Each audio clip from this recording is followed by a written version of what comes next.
My 6-year-old son is a Hubby's brother's house. I hear voices from the wall. He put his ears close to it. Let me introduce myself. My name is Michelle, and I'm a woman in my 40s working in healthcare. I first met my husband, Henry, 20 years ago when we were both in college. At the time, I was studying in a medical program to become a nurse. Henry, on the other hand, was an engineering major who loved diving into detailed projects and theories. Our paths crossed one day in the university cafeteria. I accidentally dropped my textbook, and Henry picked it up for me, sparking a conversation. I was drawn to his sincere demeanor, and we gradually grew closer until we started dating. After graduating, I began my career as a nurse while Henry started his journey as an engineer. We grew together, supported each other, and eventually got married. Later, we welcomed our wonderful son Andrew into the world, making our family even happier. Andrew is now 6 years old with an inquisitive nature and a rich emotional sensitivity. Henry and I love him deeply and cherish every moment of raising him. On weekends, we enjoy going to the park or reading picture books together as a family. Henry's brother, John, also values family just like us. John has found success as an architect and has built a happy home with his wife, Sandra. Their daughter, Joyce, is 10 years old. She's a bit introverted, but is always warmly looked after within the family. One day, our family decided to visit John's home after a long time apart. We hopped in the car and headed towards John's place. During the ride, Andrew gazed out the window and asked, "Mommy, what kind of stories does Joyce like?" I smiled and replied, "I heard Joyce loves animal stories. Since you love animals too, I'm sure you two will have lots of fun chatting." As the car entered a quiet suburban area, John's house came into view. It was an impressive 2-story home with a well-maintained flower bed sprawling across the front yard. "This is Uncle John's house," Henry announced, and Andrew's eyes lit up. "It's so big," he exclaimed. We parked the car and walked to the front door where John and Sandra greeted us with warm smiles. John embraced me and said, "It's been a while, Michelle. How have you been?" "I'm doing well, Sandra. It's so wonderful to see you," I replied. Sandra welcomed us inside to relax and get comfortable.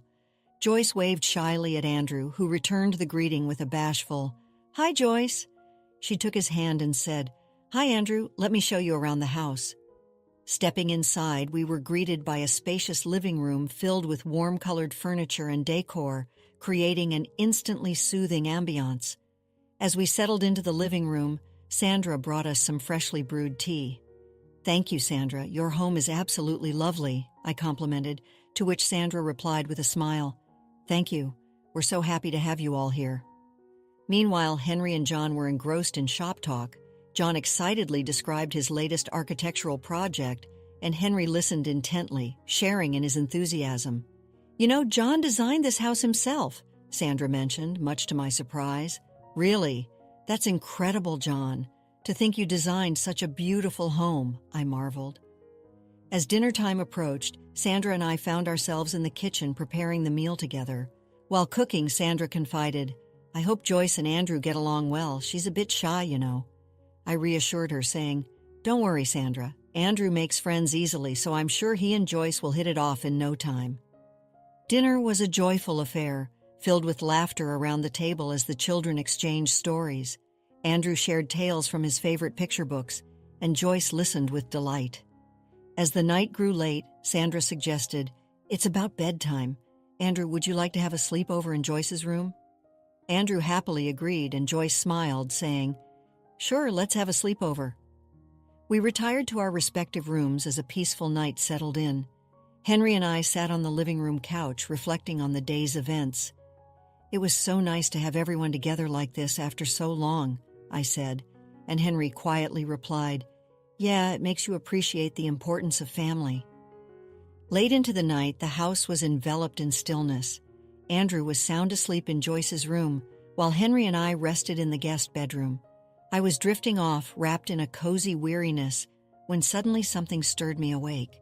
In the dimly lit room, I found Andrew standing beside my bed, his small hand gently shaking my shoulder as he whispered, Mommy, wake up."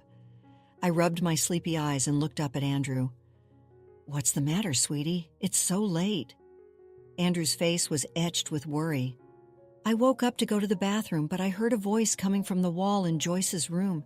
It was scary and I couldn't fall back asleep. A voice, what do you mean? I asked cautiously. It's true, Mommy, believe me, I heard someone saying help me from inside the wall, he said, tears welling up in his eyes. I hugged Andrew close and gently stroked his hair. It's okay, honey. I'm sure it was just a misunderstanding. Maybe you had a bad dream. It's very late now, so let's sleep together tonight. At that moment, Henry stirred awake. What's going on, Michelle? Did something happen? I explained the situation to Henry. Andrew says he heard a voice coming from the wall in Joyce's room. Henry furrowed his brow. A voice? That can't be right. Maybe he misheard some other noise. Andrew pleaded again. Daddy, it's true. I'm too scared to sleep. Henry looked at Andrew, smiling gently. It's okay, champ. Dad will give you a big hug. Don't worry now. Let's head back to Joyce's room, though. Still looking uneasy, Andrew nodded at Henry's words.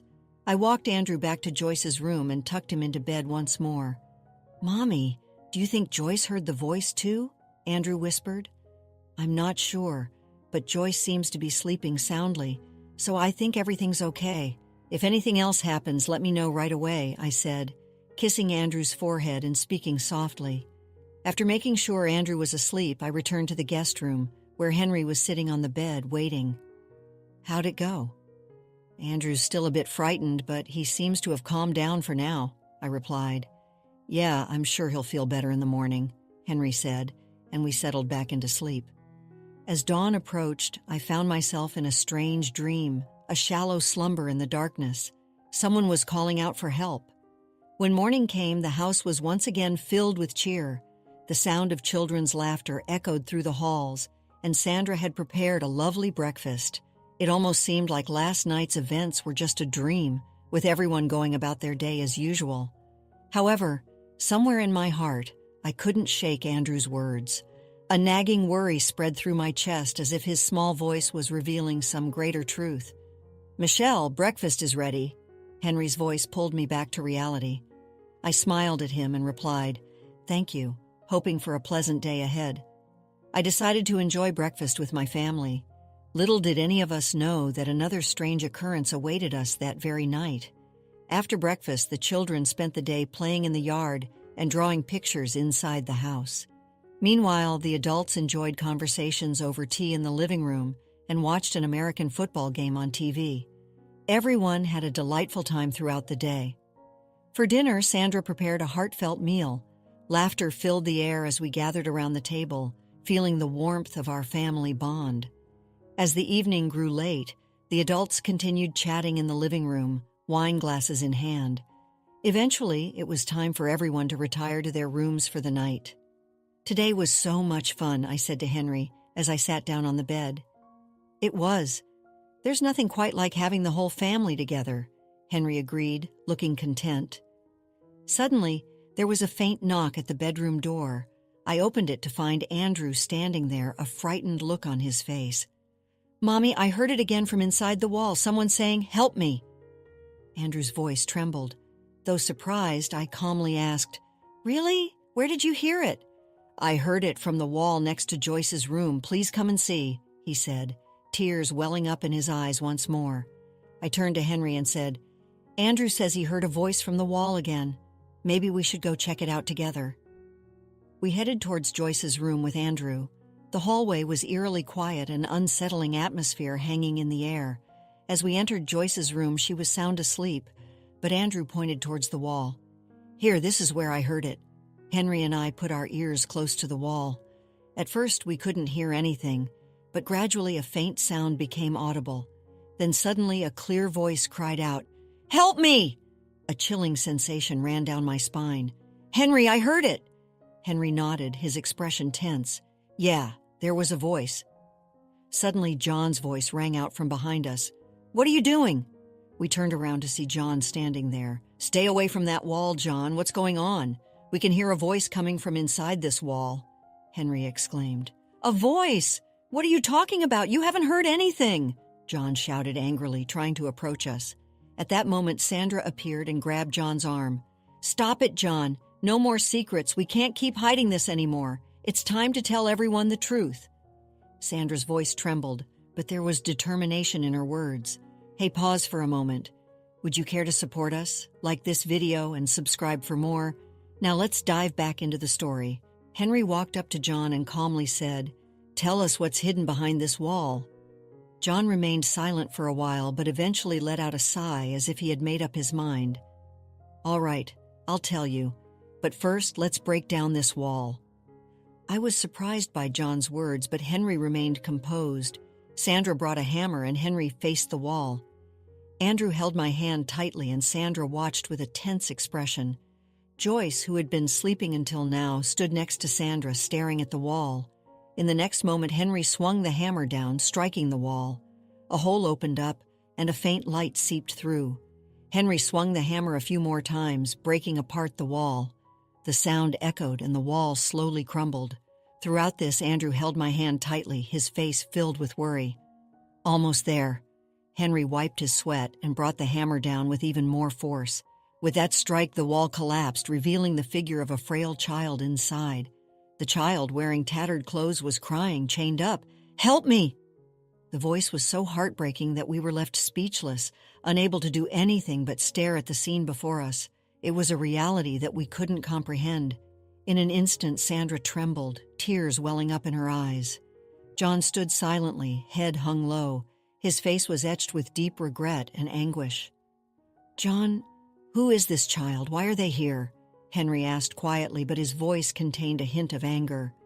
The room was enveloped in silence, and everyone's gaze was fixed on John. Sandra rushed over to the child who had emerged from the wall, embracing their frail body. The child looked around with frightened eyes. John began to speak slowly. "This child is our second child, Joyce's brother, Peter." "Joyce's brother? Then why is he here?" I asked, and John continued. "Peter was born with severe autism. He had difficulty communicating verbally and faced many challenges in daily life due to sensory sensitivities. He would sometimes have intense panic attacks in unexpected situations. I was afraid of how our family would be perceived if the world knew about him, so I concealed him inside the wall." "You hid him inside the wall?" I asked, my voice trembling. "Yes," John answered in a low voice. "I concealed Peter from society so no one would know about him. Even when Sandra opposed it, I ignored her. I believed it was for the good of the family. I thought Peter's existence would tarnish our reputation." Henry said, his voice filled with anger, "It's insane to subject a child to this." John grimaced. "You wouldn't understand. You have no idea how cruel the world can be. The prejudice and discrimination a child faces simply for having a disability. I did my best to protect my family from that." "Your best? This?" I couldn't help but say, "John, you gave in to your fears and sacrificed Peter?" I said, my voice shaking with anger. John replied coldly, "Sacrifice? No. This was a choice made for the family. Peter needed special care, but that didn't mean the entire family had to suffer for it. I considered the happiness of the whole family." "The happiness of the whole family? And this is the result?" Henry shouted, his voice filled with rage. "Your way is wrong. Peter needed proper care and love. By taking those away from him, you failed as a father." John's face turned red. "What do you know? I've always done what's best for my family. You have no right to deny that," Sandra pleaded, trembling. "John, please stop. You were wrong." John was shaken by those words and fell silent for a while. "I was wrong? No, I was trying to protect my family." Sandra continued, "John, what you did didn't protect Peter. It hurt him, and it hurt me and Joyce, too." John looked confused and said in a trembling voice, "But to protect you from the eyes of the world." At that moment, Andrew said in a small voice, "Mommy, Daddy, families are supposed to love each other, right?" Andrew went on, "Peter is Joyce's family, isn't he? Then we should love Peter too. I want to play with Peter." John looked into Andrew's innocent eyes and was at a loss for words. "Play with Peter," Andrew added. "Families should all be together and help each other. Hey, Daddy, Peter looks cold. Please help him. I'll help too." John was deeply moved by those words. He remained silent for a while, but eventually hung his head. "It seems I was wrong putting Peter through this. It's unforgivable." Sandra wiped her tears and said gently, "It's not too late to start now. From now on, let's love and support Peter together. Joyce, Peter, and us, we can all be happy." With tears in his eyes, John said, "I'm truly sorry for everything until now. From now on, I'll accept Peter as part of the family. I'll never hide or hurt him again. I'll protect him with all my strength." John slowly approached Joyce, knelt and met her eyes. "Joyce, this is Peter. You might not remember, but he's your little brother. Daddy has been hiding him, but from now on we'll spend time together as a family. Will you love your little brother?" Joyce had a mix of surprise and confusion on her face, but eventually nodded quietly. "Peter, hello, I'm Joyce, your big sister." Those words warmed my heart. I could see that Joyce's innocent acceptance moved John and Sandra's hearts even further. Henry looked at John. "You'll have to show it, not just in words, but in actions. Peter needs proper medical care and attention. Joyce will need care too. We'll help, but you need to truly change." John bowed deeply. "Thank you, Henry, and I'm sorry for getting you involved in this. I promise to love and protect Peter as a family from now on." Sandra added, "I feel the same way. I vow to keep loving Joyce and Peter." I felt a little relieved by those words. I hope so this child never has to suffer again. After that, we immediately took Peter to the hospital. Fortunately, there was a hospital nearby that accepted patients at night. Sandra stayed by Peter's side, and John seemed to have regained his composure. Henry asked John again, "John, what do you plan to do from now on?" John closed his eyes and took a deep breath. "I'll make sure Peter gets all the care he needs. I swear I'll never hurt him again." The hospital diagnosis revealed that Peter was suffering from malnutrition and psychological trauma. It was no surprise considering he had only been given the bare minimum of food and water. The doctor said it would take time for him to recover, but with proper care and affection, he could overcome it. Sandra held Peter's hand and said through tears, "I'll always be by your side from now on." John apologized to Sandra again. "Sandra, I truly did something unforgivable. From now on, I'll do everything I can to support Peter." A few weeks passed, and Peter began to show signs of recovery as he received rehabilitation and counseling. His expression gradually regained vitality. John took care of Peter every day, doing everything he could for him. Henry and I also visited John's house regularly, watching over them and realizing that John was truly trying to change. Andrew seemed happy to be able to play with Peter, and they slowly deepened their bond. John and Sandra showed a positive attitude towards rebuilding their family. Sandra said, "John, let's grow together as a true family with Peter from now on." John nodded deeply and replied, "You're right, Sandra. We still have a lot to learn. Let's walk through life together with Peter." Laughter returned to John and Sandra's home, and the children's smiles began to shine once again. Several months passed, and both our family and John and Sandra's family had regained a sense of peace. Peter showed a remarkable recovery. The whole family worked hard for him, and their efforts were beginning to bear fruit. On a sunny Saturday afternoon, we decided to invite John, Sandra, Joyce, and Peter to the park. Peter played on the playground with Joyce and Andrew, and their laughter was constant. Every time we saw his smile, we felt a deep sense of relief and joy. John watched them and smiled at us. "Thank you so much for that time. Family is a wonderful thing," Henry replied. "It sure is. The most important thing now is that everyone is happy." Just then, Andrew came running up to us. "Daddy, Mommy, look, Peter can ride the swing now." Peter was gradually learning to express his emotions, and now we could see him playing with Andrew, both of them smiling. "It looks like fun, Andrew. Peter seems to be having a good time too," I said, smiling as I patted Andrew's head. That evening, our family stopped by John and Sandra's house to have dinner together. When the table was set, Peter sat in his seat and enjoyed the meal with everyone. "Peter, how was your day?" John asked gently. Peter replied a little shyly, "It was fun." Those simple words filled us with genuine joy. His recovery was a beacon of hope for all of us. "Let's keep having fun times like this together," I said, looking around at everyone. Henry nodded vigorously. "Yeah, there's nothing more important than every one of us being happy." That night, before we left for home, John approached us again. "Michelle, Henry, thank you so much. If it weren't for you, I'd still be walking down the wrong path." Henry smiled and said, "What matters is what's ahead, John. We'll always be here to support you." John said gratefully, "Thank you. I'm truly grateful. From now on, I'll do everything I can to make sure our whole family is happy." That night, after we got home, we fell into a peaceful sleep, just like John and Sandra. Our family vowed to continue living happily, supporting and loving each other. Let's conclude the story shortly. The warmth of family love and forgiveness had filled John and Sandra's home.